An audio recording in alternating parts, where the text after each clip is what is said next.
Hi there. I realize videos are coming pretty quickly right now, but I had a little time on my hands today because the first big winter storm has just hit the Riverview, Moncton, Dieppe region of New Brunswick.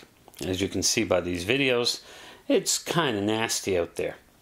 So, it gave me time to come in here and kind of think about some of the comments I've seen on my previous videos and maybe where I need to be headed right now. Composition is a big topic, but unless you're going to get into it with a lot of depth, you very quickly exhaust the basics. So rather than rehash all of these things again, my last word right now, at least for the next few videos on composition, is simply get out there and try things. The idea of just following rules slavishly, that doesn't work. But if you find that your images need something, then by all means apply those rules. Apply the rule of thirds, look for leading lines, do all of these things. And when you're happy with your results, and well, honestly, if you're like me, you never will be, but when you are reasonably happy with your results, then you can start looking for what it was in those images that helped you along. So look at other pictures. Look at the pictures from the great masters. Look at painters.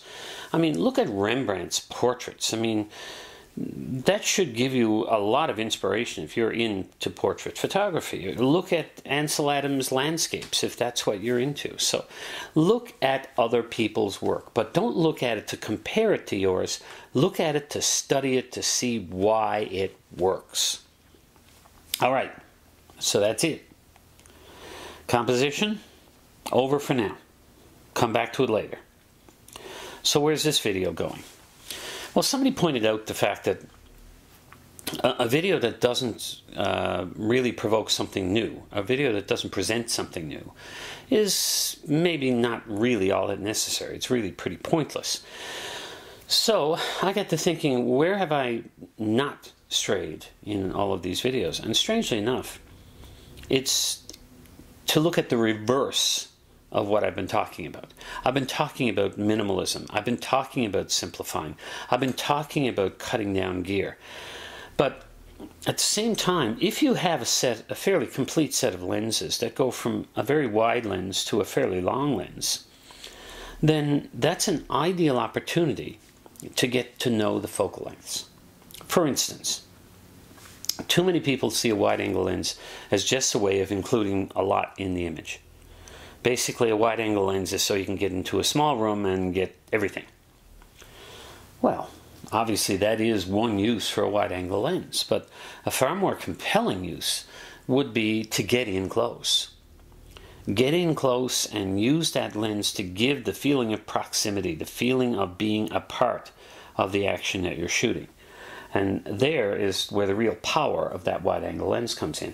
And wide-angle lenses, because of the fact that they show a perspective that is different from the way our eye sees.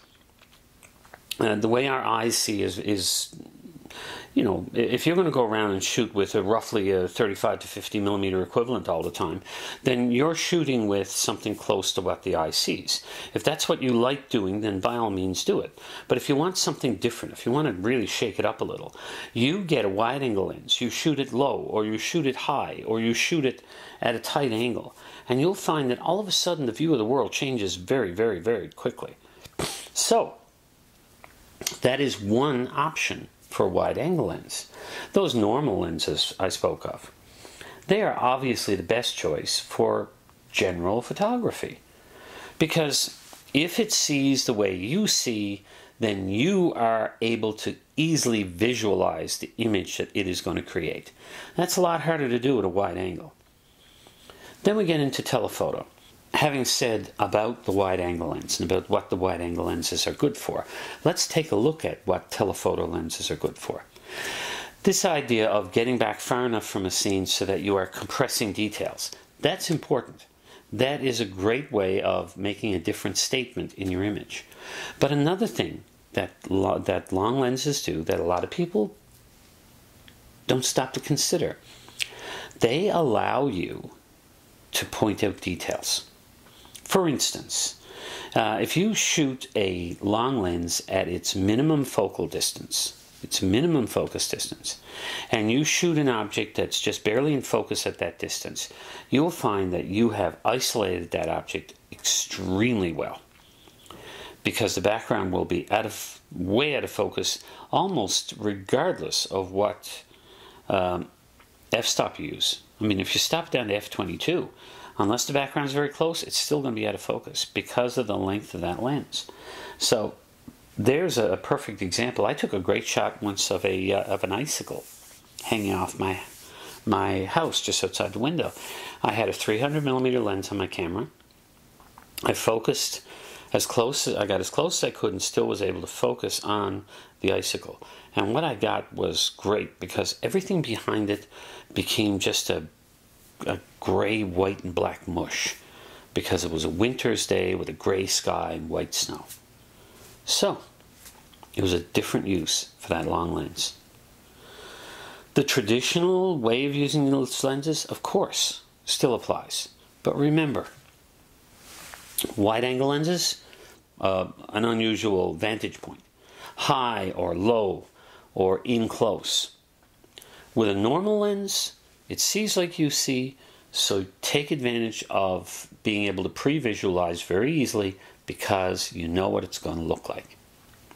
And finally, with a telephoto lens, don't just use it for those distant objects. Instead, get in close with it. Isolate things. Well, hopefully people will start to think more about their focal lengths than simply, oh, I can stand in this spot and zoom in and out and get what I want. Because if that's what you're doing, you're wasting the capability of your lens. Okay? Now there's places where you have no other choice. If you're on the edge of a cliff and you're trying to shoot something out in the water, obviously, you're not going to walk off the cliff. But the point is that if you are able to move, if you are able to use your feet, then you can use those different focal lengths to do something a lot more interesting than simply stand in one spot and take different pictures. Well, if you like this video, give me a like. If you would like to see more of my videos, then of course subscribe to this channel. And if you think there's anything in this that might help someone else, then please share it. Well, back to the snow. Bye for now.